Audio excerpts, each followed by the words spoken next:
오늘 말씀은 이사야 53장 4절에서 6절 예수님 때문에 산다의 말씀으로 우리 같이 상고합니다. 이 이사야 53장은 앞으로 오실 그리스도께서 우리 때문에 고난당하시고 죽으셨다가 부활하심으로 우리의 구원을 완성해 주실 내용이 이 53장에 예언되어 있습니다. 오늘 말씀 4절에 보면 그는 실로 우리의 질고를 지고 우리의 슬픔을 당하였다라고 말씀해 주십니다. 예수님이 우리의 질고 우리의 슬픔을 대신 당하셨다는 겁니다. 이 질고는 인생의 모든 고난을 말하고 인생의 모든 우리의 고난을 예수님이 우리를 대신하여 대신 당하셨다. 우리 때문에 아픔을 당하시고 두려움을 겪으시고 죄의 짐을 지시고 우리 때문에 슬퍼하시면서 십자가의 길을 가셨다라는 것을 알려줍니다. 예수님은 죄가 없는 분이셨습니다. 예수님은 질고를 당할 필요가 없는 분이세요. 하지만 우리를 구원하시기 위해 이 죄의 값인 우리의 질고, 우리의 슬픔을 대신 당하시며 짊어지셨음을 가르쳐 줍니다. 그래서 우리가 이 예수님을 통해 구원을 받게 된 겁니다. 그런데 여기 4절 말씀에 그 뒤에 보면 이렇게 나오죠. 우리는 생각하기를 그는 징벌을 받아 하나님께 맞으며 고난을 당한다 하였노라 라고 기록되어 있습니다. 그러니까 우리가 예수님이 나 때문에 질고를 당하시고 아파하셨는데 우리는 예수님의 그 모든 것이 상관없고 예수님은 자기가 잘못해서 하나님께 매를 맞고 고난을 당한다라고 말한다는 거예요. 우리 성도님들은 어떠십니까? 예수님이 나 때문에 고난 당하시고 죽으셨잖아요. 그런데 우리 성도님들 중에 예수님은 나 때문에 죽은 게 아니라 자기가 잘못해서 죽은 거지, 자기가 잘못해서 고난받은 거지 라고 말하는 성도가 있다는 거예요. 누가 이런 말 하셨나요? 누구세요? 누구십니까? 이런 말 할 사람이 있어요?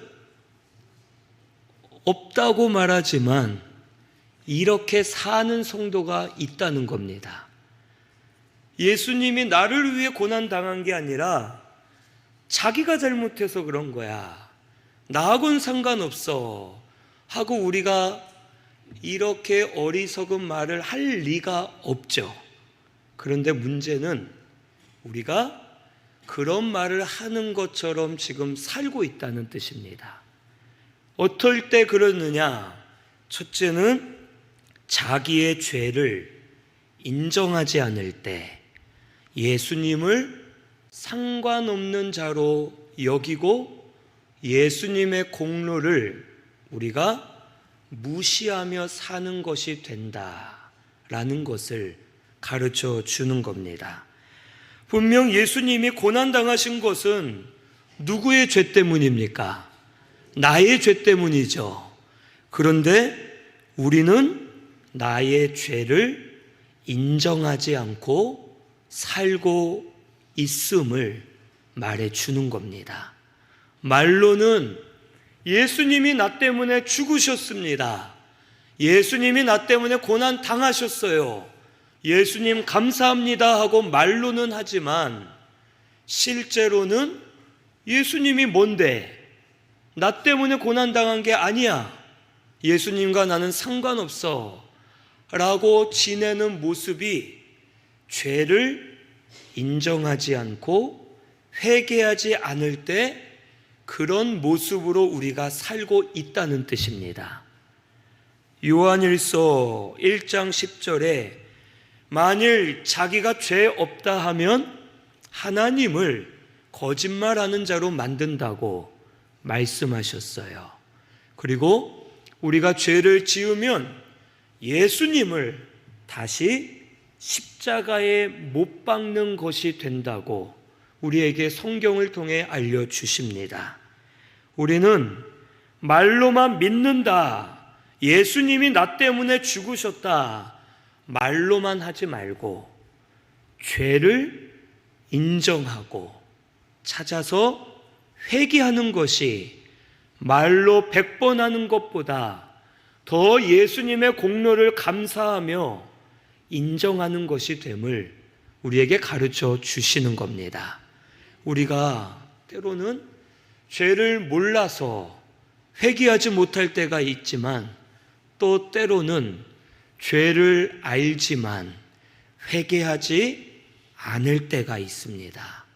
우리 성도님들 마음속에 내 속에 죄가 뭔지를 아시죠? 알면서도 그 죄를 못 끊고 있죠. 알면서도 행할 때가 있죠. 알면서도 욕심 때문에, 육신의 즐거움 때문에 이게 분명 죄인 줄 알면서 내가 그 죄를 회개하지 않고 죄를 따라 갈 때에는 그가 하나님께 징계를 받고 그가 하나님께 두들겨 맞은 거지 나하고는 상관없다라고 말하며 사는 자와 같음을 우리에게 가르쳐 주시는 겁니다. 그러므로 우리 예수님의 공로가 감사하면 자기 죄를 인정하고 그 죄를 찾아 회개하는 성도가 되어야 합니다. 오늘 우리 성도님들 자기 죄를 인정하세요. 내가 부족한 것을 인정하세요. 내가 잘못하고 있는 것을 인정하세요. 그리고 회개만 하면 씻어주시고 다시 깨끗하게 하셔서 나를 회복시켜 주실 줄로 믿습니다. 우리 속에 있는 죄를, 연약함을 찾아서 인정하고 고백하며 회개하는 우리 모든 분들 되시기를 바랍니다. 또한 둘째로는 예수님과 상관없이 사는 것이 예수님이 나와 상관없다라고 하는 것과 같다는 겁니다. 예수님의 고난이 나와 상관없다. 이 말은 예수님이 나 때문에 고난 당하신 거잖아요. 그런데 나는 예수님 때문에 고난을 당하기 싫어하는 거죠. 그래서 예수님을 통해서는 좋은 것만 얻고 싶고 예수님이 당하신 고난, 희생, 믿음으로 사는 수고 이런 것들은 내가 당하고 싶지 않다 하면서 예수님을 멀리할 때 결국에는 예수님은 나 때문에 죽은 게 아니야 라고 말하는 자가 됨을 우리에게 가르쳐 주는 겁니다. 이스라엘 사람들이 그랬습니다. 자기들이 너무 의로웠어요.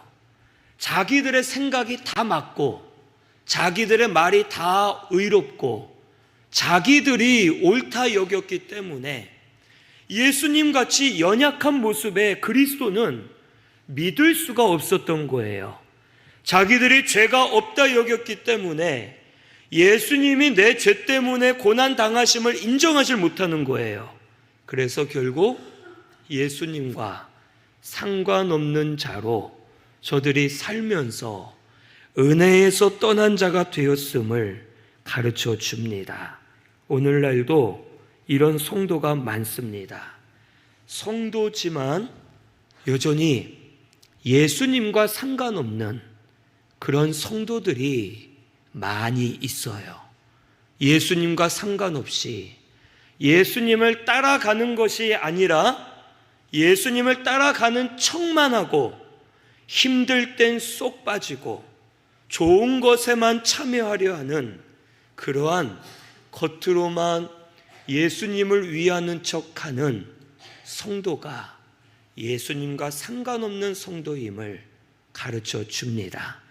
예수님을 믿으면 예수님 때문에 고난은 반드시 옵니다. 수고를 해야 돼요.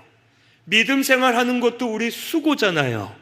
이 저녁 시간 남들은 즐기고 쉴 때 나와서 예배 드리는 것 자체가 수고죠. 하나님을 섬기기 위해 기도하는 거, 말씀을 따라가는 거, 고생과 희생이죠. 이것은 반드시 우리가 당해야 될 겁니다. 하지만 고생과 수고를 당해도 예수님이 부활하신 것처럼 우리도 부활의 영광이 주어진다라는 것을 깨달아야 되겠습니다. 우리 신승교회는 예수님 따라가는 교회가 되기를 바랍니다. 말로만 예수님 따라가는 척하지 마세요. 말로만 예수님 믿는 척하지 말고 진짜 예수님을 따라가시기를 바랍니다. 예수님 따라가면 고난이 와요. 고생과 수고가 있어야 됩니다. 없을 수가 없어요. 요즘 시대에 많은 교회 성도들이 편하게 고생과 수고 없이 예수님을 믿으려 하지만 그것은 올바르지가 않아요. 진짜 올바르게 믿는 사람은 고생과 수고를 당할 수밖에 없습니다. 기도하러 나오는 수고를 해야 되죠. 교회를 섬기는 고생도 해야 되죠. 예수님을 따라가면서 말씀대로 참고 견디는 고난도 있죠. 여러 가지 당할 수밖에 없습니다. 하지만 그 고생과 수고는 장차 우리에게 나타날 영광과 좋게 비교할 수 없다는 겁니다. 하나님께서 더 큰 영광으로 우리에게 부어주시고 갚아주실 줄로 믿습니다. 우리에게 주실 영광은 부활의 영광이에요. 부활, 다시 살아난다. 다시 살아나는 영광입니다. 내가 죽었어도 다시 살아나게 하실 것이고 상했어도 다시 회복되게 하실 것이고 내가 연약해도 다시 강하게 만들어주시는 부활의 영광이 우리에게 주어지게 될 것을 믿고 예수님을 따라가는 우리 신순교회가 되시기를 바랍니다. 앞으로 예수님 따라가는 교회가 적어질 거예요. 교회들이 점점 무너지고 있습니다. 교회들이 점점 타락하고 있어요. 예수님이 아닌 목사를 따라가고 세상 권력을 따라가고 물질을 따라가는 일들이 많아지고 있습니다. 예수님만 쏙 빠지고 사라지는 교회들이 많이 있어요. 우리 신승교회는 예수님만 드러나는 교회가 되기를 바랍니다. 예수님만 따라가는 교회가 되기를 바랍니다.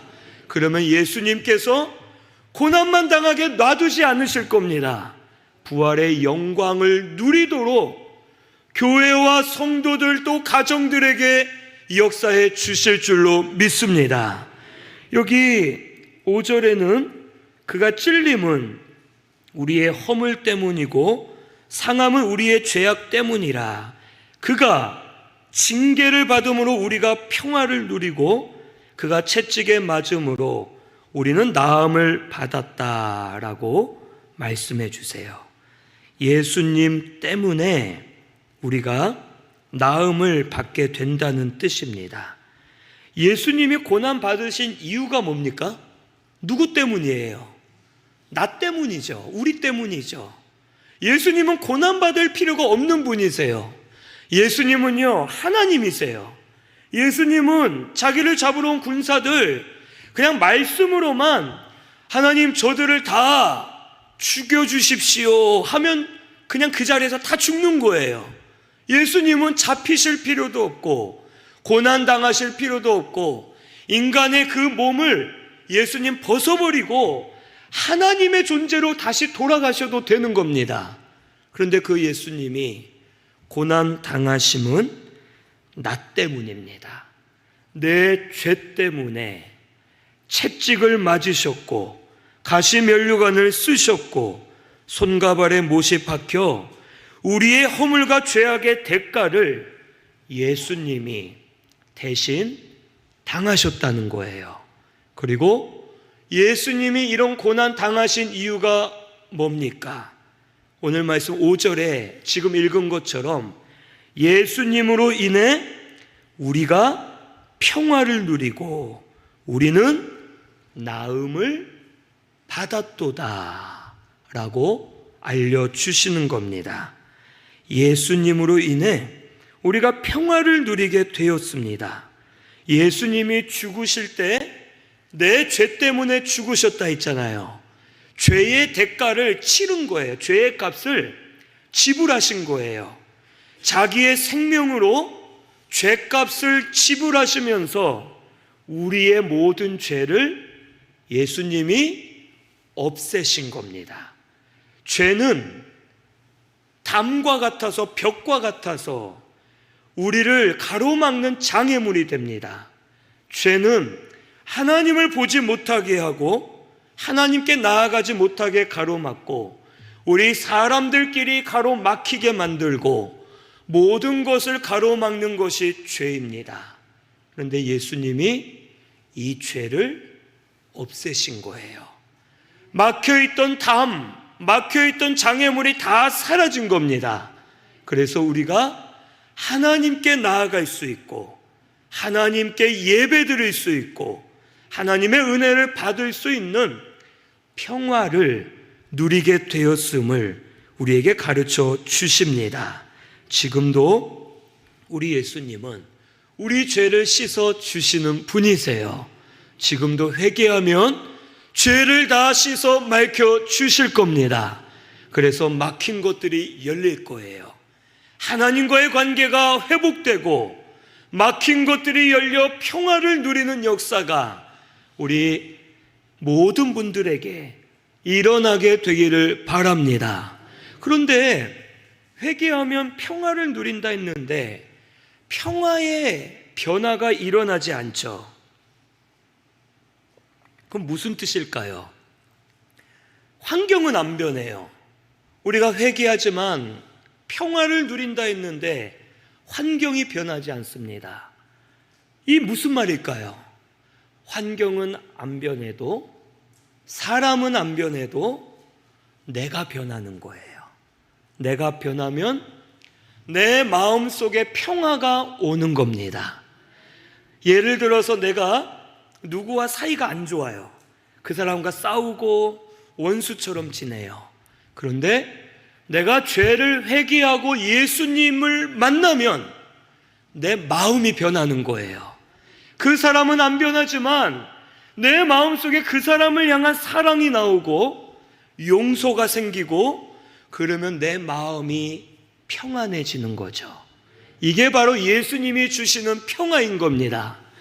주시는 평화는 막 이 세상이 갑자기 평화로워지고 사람들이 순해지고 내가 좋아하는 환경으로 바뀌고 이게 아니에요.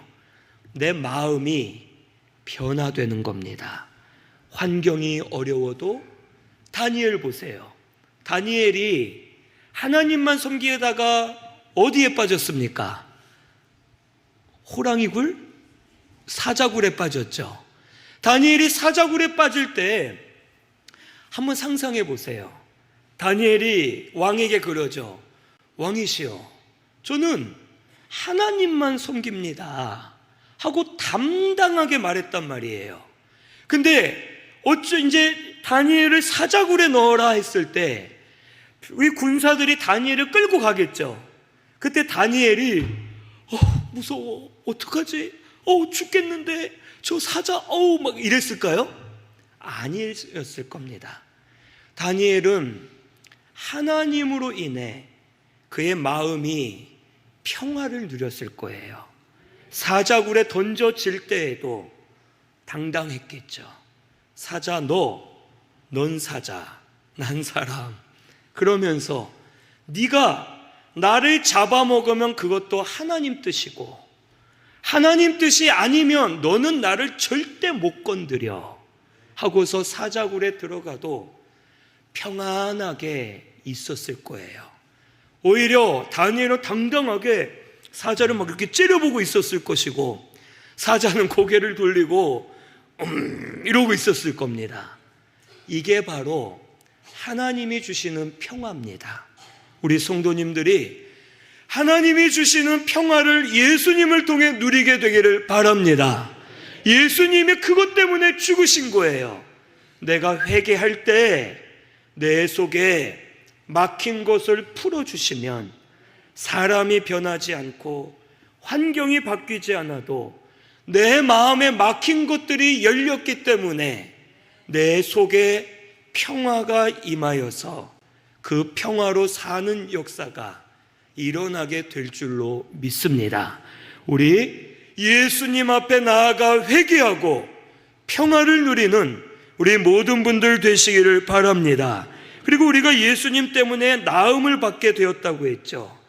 예수님이 우리의 죄값을 치러주셔서 죄의 고통을 막아주신 거예요.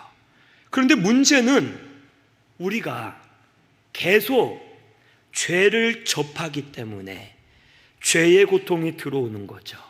하지만 그 죄를 회개할 때 예수님의 보혈로 씻어주시면 죄로 인해 들어온 고통이 사라지게 되고 죄로 인해 연약하고 병든 상태가 계속해서 나음을 받는 역사가 일어나게 되는 겁니다. 이런 역사가 모두에게 일어나게 되기를 바랍니다.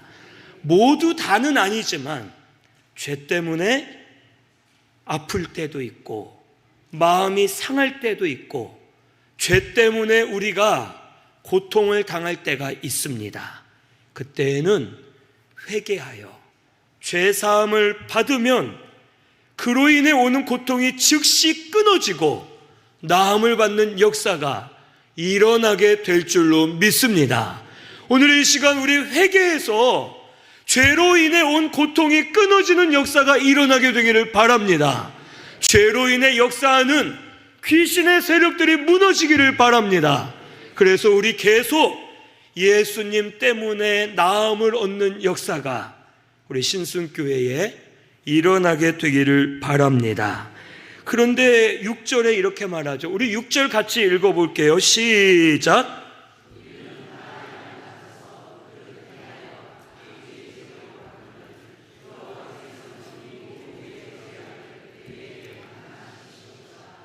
아멘.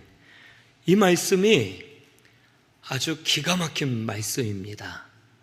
우리는 다 양 같아서 그릇 행하여 자기 길로 간다고 말씀하셨어요. 이 양은 제가 항상 하는 표현이지만 성격이 지랄 맞다고 합니다. 그 양 기르시는 분들이 그러더라고요. 지랄 맞대요. 지멋대로래요. 눈도 잘 안 보이는데 지멋대로 돌아다니고 맨날 어디 빠지고 어디 걸려서 깨갱거리고 그런데요. 그래서 양을 칠 때 그 개를 이렇게 데리고 다니잖아요. 양들을 몰게끔.